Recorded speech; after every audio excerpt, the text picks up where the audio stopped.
YouTube Nation, Mayfair TV, aka me TV, aka it must be Eagle season coming up because the players are acting like idiots again. And you know what? I'm getting real sick and tired. It seems like every time one of these guys come out, nothing positive, comes from it. It seems like, man, I haven't had a down football yet, and already acting a fool. You know what? Let's just get started. You know I'm talking about wide receiver 10. You know that. But before I get started, I gotta talk about someone who's just as stupid as him. And we're gonna talk about Jason Babin. That's right. For those who don't know, Jason Babin missed practice not too long ago. And people were asking, why wasn't Babin at practice? And then when he showed up at practice, he explained why he missed it. So let's find out why he missed it. Okay? So he goes on and says that, he was in Alaska at the time shooting bear. Yeah, he went all the way to Alaska to shoot bear. First off, people who hunt, I don't understand you to begin with. Like, I understand you have to go thin the herd. That I understand. But people to go hunt, to make them feel like a man, it's manly, I don't understand that. You're not getting close to the animals, you know what I'm saying? You're not fighting them with your bare hands or with a knife, up close and personal. You're not Liam Neeson. You get what I'm saying? You 40 yards away shooting a bear that doesn't even realize you're there. I don't understand that, all right? But Jason Babin went all the way to Alaska to go shoot bear that he didn't find. All right, so right there, you failed, homie. You failed already because you couldn't even find a damn bear. But that's not what the real problem was. Because he's a thrill seeker or whatever, the conditions in Alaska got worse. And they had to resort to survival tactics, boiling water and drinking things. It got really bad. And apparently, the way he speaks about it is he almost died. So, look, thrill seekers, if you really need something for a rush, why don't you just go down to the hood? Go down to the hood with a bunch of jewelry on, and let's see how long you last. Just run through the streets and see how long you last. I don't understand you. I really don't. That is the dumbest thing I have heard from Jason Babin so far, since he's been here with the Eagles. The dumbest thing. You went to go shoot bear that you couldn't find. You went all the way to Alaska. You gotta be kidding me. You've got to be kidding me. Anyways, we gotta move on. Wide receiver 10. That's right. For those who don't know who saw his tweet. Now, you have to understand, this is going to get serious. This is not just me bagging on him and carrying on. No. It seems like the internet, all Eagles fans, it seems like at this point, are very upset with him. And I understand why. Now, you guys who love the back wide receiver, yeah, that's going to stop today. That's going to stop. You know what? You might as well not even just come to this video if that's the point. You know what I mean? If that's the case. Just don't do it. But for those who don't know what he did in his tweet, this is the picture that he sent via Twitter. And under that caption, that picture, it said, real homies. So that pissed a lot of people off because you should know by now how people feel still about 9/11, okay? This is not, it's just a joke. And look, I'll put it like this. I really don't think that he made that picture.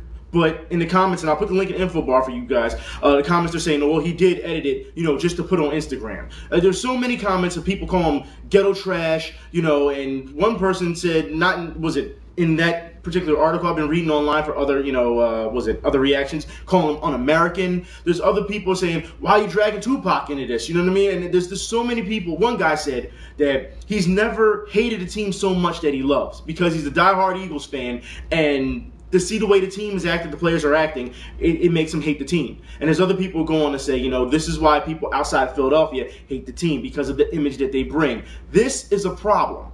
And all you guys who still want to back this dude, you can't at this point. You just can't. He knew what he was doing. And you guys said, don't worry about event. He got his money. He's going to mature. I told you before he wasn't going to. All right? Because I've dealt with people like him in the past. All right? You can't tell them anything. They set in their ways. But you don't want to hear that. You want to stay in your little glass house and think that everything will be okay. Well, it's not. He got his money, and what has he done since? We've seen him do rap videos with Gilly the Kid. Now we're seeing this. People are pissed off. They are tired of DeSean Jackson, wide receiver 10. They tired of him. You have to understand, all you did was give him money to make him act more like an idiot. That's what you did. It fed his ego. But y'all don't want to hear that. Y'all think I'm just wrong. Nah, the proof is there. Every time the proof is there. People are upset. I don't know exactly how people feel, just in the city yet. I'm going to have to start asking some people about it. I just think that it's not going to go away. And it's, like I said, we haven't even played it down to football yet. And it's not going away. People are upset. All right, especially, and I'll put it like this. There's tasteful jokes about Osama, and like I said, that's not tasteful. That's not tasteful at all. I'll show you one that I feel is probably the most tasteful that I've seen, about Osama bin Laden. That's about as tasteful as I think it'll get. I would never tread any other water, you know what I mean, on that topic, because it still hurts a lot of people. You know what I mean? There's people that still have complications of breathing, that people went in there and saving those buildings, they still have problems breathing and health-wise. It's just, like I said, it's a serious issue. It shouldn't be made fun of as far as I'm concerned, just because it's happened a long time ago, you know, because it has been a while, all right? Believe it or not. And no, you still don't make, you know, any type of, you know, raunchy joke about it. As far as I'm concerned, he was wrong, absolutely wrong. He should have known better, and this is immaturity coming in, thinking that he can just do whatever the hell he wants, and that there's not going to be any type of backlash. That's what this is, because he's got his money. You can't tell him anything, and anyone who thinks that that was okay, there's something wrong with you. There is seriously, you know what, I won't even take you seriously as far as I'm concerned. Now, I need to move on because I got to talk about, you know, other people that shouldn't be taken seriously. And we're talking about bandwagon Sixers fans because, you know what, it's been since they've been eliminated from the, you know, from the Boston Celtics. You know, I haven't done a sports video, so I got to talk about this real quick. Now, understand, when the Sixers were eliminated, I had to see everyone make a bunch of excuses for the Philadelphia 76ers. You have to be kidding me, right? Your hands across America, you should be proud of the Sixers. You know, they've come so far. We didn't expect them to get this far. Wait a minute. Didn't I say before the playoffs that they shouldn't even got past the Bulls, and they only got past the Bulls due to the fact that Derrick Rose got hurt and then Noah got hurt? All but you fans were saying, oh, well, you're just a hater. You just don't believe in the team. That's what you said. Now it's, well, we didn't expect them to get this far. Really?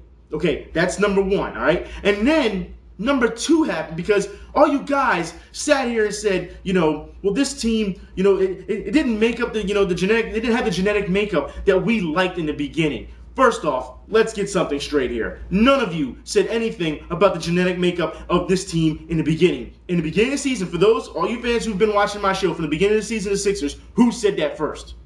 I did. I was the one who went out there. I showed you the tweets. I went out there. I went out to war. I argued with, with the CEO just for Malik Rose to try to jump in, and then he got toe tagged, and then all the fans came in and said, you're just a hater. You don't believe in this team. What did I say? They didn't have the pieces. All season I've been saying, they didn't have the pieces to match up big-wise. Did I not say that? You got Spencer Hawes flopping all over the place and carrying on. I mean, they played horrendous. And every fan that watched that last game said the same thing. They played sloppy. They played horrendous. And then when the game is over, it was, we'll give them credit. Give them credit for what? You said it yourself that they played horrible and that they didn't deserve the win. And yet when they lost, it was, we should be proud. Get out of here with this garbage. All right? Your consistency has been horrible. And now all the bandwagoners, they left. They're gone. They jumped off the ship. And what did I say on Twitter? What did I say? I said, no, bandwagoners, don't start leaving now, all right? Use this offseason to talk about acquisitions that we need.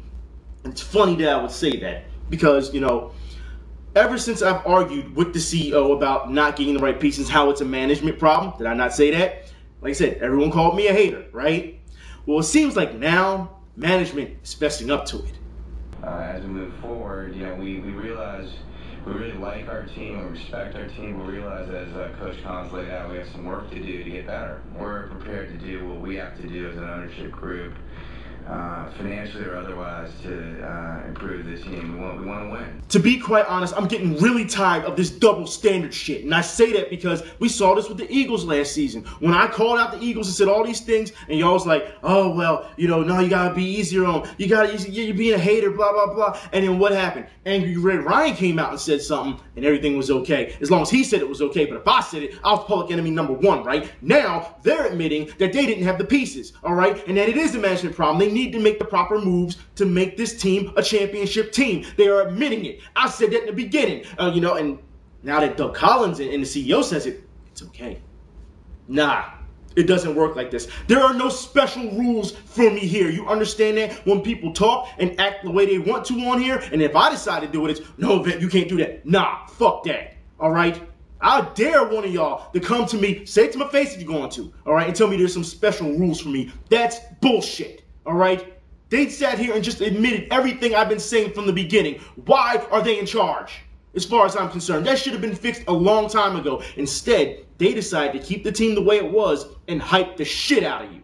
That's what they did, and you fell for it like a bunch of fucking idiots. That's what happened, all right? But for some reason, it's okay. And I'm going to give you an example of the hype that's going on. Because, once again, after the Sixers lose, the media tries to kiss Andre Iguodala's ass. All right, let's start from next. What's next? perhaps a trade, and the name that always seems to be tossed about is Iguodala. I would not trade the team's only all-star, one of the game's best defenders and open court finishers. Nah, look, let's get something straight here. First off, you get rid of Iguodala because of that bloated contract. That's what you do. And if you ask me, since we need bigger guys and more athletic guys who can score, you go out and you go get Al Jefferson. That's what you go from Utah. Go out and get him, all right, as far as I'm concerned. Game's best one of the game's best defensive defenders. Did you watch the previous three playoff games? He was getting smoked all day. All-star defense. I'm not trying his all-star nod. It was a fluke as it was, okay? And then you see one of the game's best finishers. First off, best finisher, all he does is dunk the ball. That's all he does. That's all he has in his arsenal. That's what he does, okay? So I'm not trying to hear he's one of the game's best open court finishers. That's all he does, all right? Anyone can run and dunk if that's the case. Have you not watched the NBA long enough? I don't understand this, but you know what? Let's keep going because let's see what the Sixers are actually doing now that the season is over. What's up? Andrew here at Modell's. Just got hired. We're just going to go out to the floor and see what's going on out there. Probably sell some 76ers jerseys since they're the best team in Philly. Hopefully I get employee of the month this month, though. Hey, what's up, bro? Welcome to Modell's, man. You have a good day now. You too, thank you. You're welcome. Where's the little kid stuff at? Is it back there? Kid stuff? I think we're over here.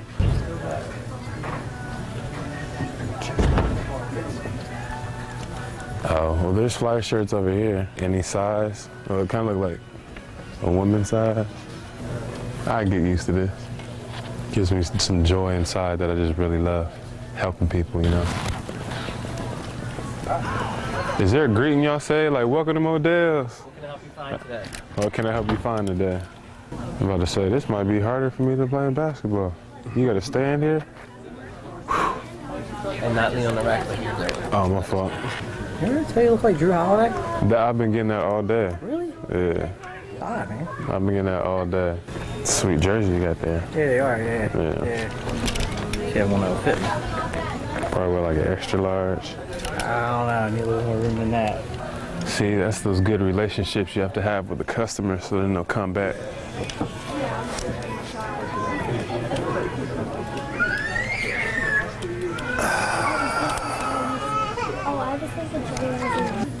What about a Jody Meeks shirt? Who? Oh, what about Linsanity? I don't like hockey. What's up, little man? What you looking for? I'm just looking around. You just looking around? All right, cool. Can I have a holiday? You want a holiday shirt? Think that'll fit? Nah, that looks a little bit too big, right? Oh, Roy Halladay? Halladay. It's my first and last day at Modell's, but had a successful day. I don't really know what else to tell you. Come to Modell's, you know, we popping over here partying all day. All right, well, thanks for having me work here. I'll see y'all later.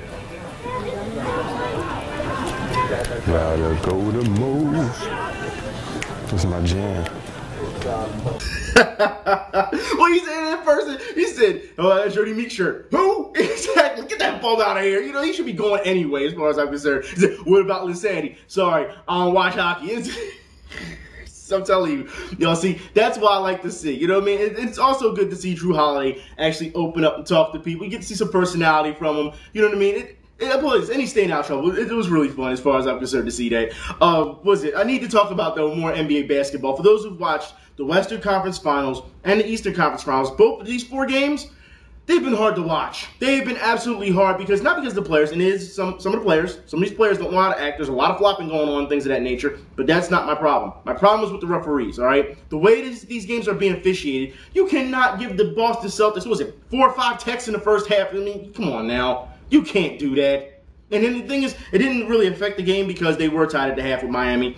But anyone who saw, the OKC game in San Antonio, the previous game just happened. Guys, in the fourth quarter, OKC had like 11, 12 free throws, right, attempts. And the Spurs had 1.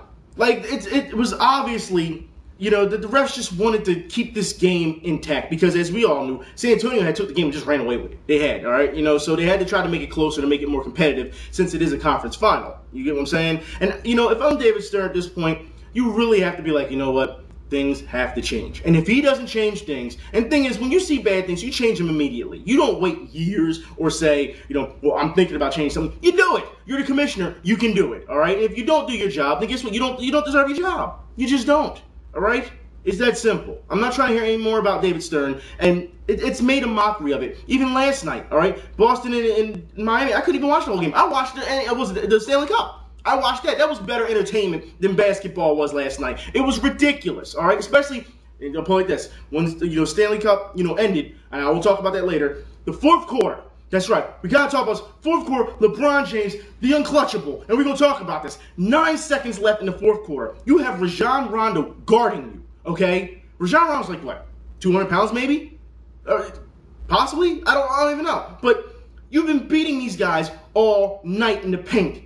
All night. You wait till 9 seconds in the game where you can finish this game, and you settle for a jump shot?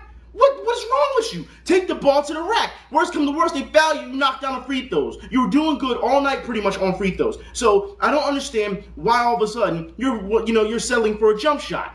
Go in the hole, go right to the hole, man. I don't understand this. And you know what? At that point, I was done with it. It was apparently he is scared. That's what it comes down to. He does not want to take the last shot. I put it like this. He took the last shot. He didn't hesitate.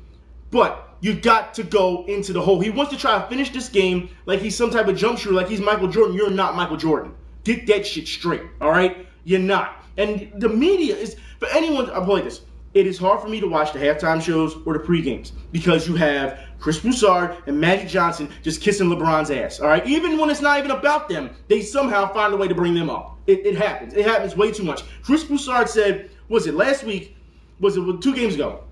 The only person that can stop LeBron James is LeBron James. Are you serious? So we just imagine that the Dallas Mavericks won last year, right? Even Magic Johnson looked at him like, the hell are you smoking? That's what he looked at him like, because Chris Broussard, I put it like this. How does he still have a job? When you're that biased, how do you still have a job? I do not understand. Isn't that the whole point of being in the media? To be non-biased and give truth? Oh, I forgot. It's not like that anymore. You can pick favorites and just ride them. That's what happens, right? You got Skip Bayless with Tim Tebow, Chris Broussard, and Magic Johnson when it comes to LeBron James. I mean, it's just ridiculous. Absolutely ridiculous. I don't understand this, and it needs to stop. This is why I don't watch them, all right? I'll watch maybe 5 minutes like, oh, man, turn it. Because of what they're saying. It's absolutely ridiculous. And then if I read my timeline on Twitter, and you guys, you're going off about it too, and it's like, I definitely understand why. I definitely understand. I don't understand it. You know what I mean? Like, why is this allowed? Why is ESPN allowed to have such biased coverage is beyond me. And then you have every day, people get on TV and still pretty much reiterate the same thing over and over. And it's hard to watch. It really is. But I need to move on real quick. I want to talk about Mr. Tapia, for those who don't know. Passed away not too long ago, the boxer. That's right. Used to be a champion. And Paul Williams as well. Also, we just found out that he was paralyzed not too long ago. So that's sad. It's a sad state for boxing right now. Hopefully, things will pick up. It really will. The Stanley Cup playoff was really good. I mean, I was very happy with it. You know what I mean? The Kings, you have to understand, the Kings were going in New Jersey. They were 8-0 on the road. And Flyers fans, I don't understand. You have to stop your crying. Are you going to cry the entire time that the Kings are playing? Is this what's going to happen? Because every game now, King, you can't root for the Kings because of Richards and Carter. People can root for whoever the hell they want. All right? It's that simple. Stop taking it so seriously. Fuck the Kings and fuck the Devils. Well, then don't watch it then. How about that? Don't watch it. But I don't understand all this crying and complaining. Either watch hockey. I'll put it like this. If you watch it, that means you're a fan of hockey. All right? No matter what team is playing. If you don't watch it and you're only backing your team, then you're not a fan of hockey. You're a fan of your team and only winning. And you should know by now that's not what sports is about. But you can't tell people that. But then I'm the hater. No. You're the people who aren't real fans. That's what it comes down to. All you're worried about is winning. That's what it comes down to. All right? I can sit and enjoy the Devils-Kings game and congratulate both of them on a great game. All right? I felt the overtime, though I had said this, the overtime in the beginning kind of shut down the momentum. It slowed it down a bit, but then it picked back up. You know what I mean? I like the way it ended on the one-on-one. That was a great thing. You know what I mean? So for me, it was a great deal of hockey. You know what I mean? The Kings were aggressive at one point in their forecheck, and the Devils would come back. It was evenly matched for a while because as we've seen the Kings play in these playoffs, they haven't really been tested defense-wise. They've been blowing out teams. You know what I mean? The Devils' defense has shown that they can hang with them. You know what I mean? So you have to give the Devils credit. But there were some things that really bothered me with Brodeur as well, all right? Because you have these people who just chant Marty all the time. I understand he's a legend, all right? But there were some plays where he would just overreact to pucks. You know what I mean? Just being very animated for no reason when it was not called for. And people are like, yeah, it was a great save. And it's like, dude, it wasn't that great of a save. It's just he just made it look more dramatic than what it really was. You know what I mean? But people don't understand. And it wasn't off of reflex either. Any goalie knows what I'm talking about when it comes to reflexes. So it had nothing to do with that. It's just ridiculous that we are seeing these type of things from goalies. But you know what? You still can't take it away from them because both goalies did play good last night. They did. Okay, they played their angles pretty damn well. So, and there was a couple times, even the Devils, they had an open net at one point, and the guy missed a shot. I was like, wow, I can't believe he missed that. You know what I mean? But it doesn't matter, all right? Game 1 is in the books. The Kings are now 9-0 on the road, which is just wild to see in a playoff, you know, in the Stanley Cup, you know, going all the way up to it. Guys, I have to talk about this a little bit more, too. Philly media, you guys got back to me about this. Why was it okay to trash Carter and Richards for partying, but apparently last week, Giroux and Shen, I believe, had a wild party, and the media made no big deal about it. Looking like kind of hypocrites, aren't you? So I'll put it like this. I think the Kings will win the Stanley Cup, but I'm not going to count the Devils out. I mean, seriously, the Devils showed that they can hang with them, so it can be an even match, you know, if the Devils play really hard. You know, the Devils still have a puncher's chance. First game of the Stanley Cup, we will see what happens, okay? But I still think the Kings are going to win the Stanley Cup, you know, at this point. And I also want to put like this, for those who don't know, Gagne, if the Kings do win the Cup, Gagne will not have his name on the Cup. That's right, because he hasn't played long enough with the Kings, apparently. There's some type of rule that I was just reading up not too long ago about it. I'll try to find, the article I was reading, to put the link in the info bar for you guys, okay? So, I'm done for a day. I wanted to make this short, but it looks like it hasn't been that short anyway. But it doesn't matter. So, I will talk to y'all later. Y'all be safe. And yeah, FCers, we're going to get back to soccer soon. I'll talk to y'all then. I'm out.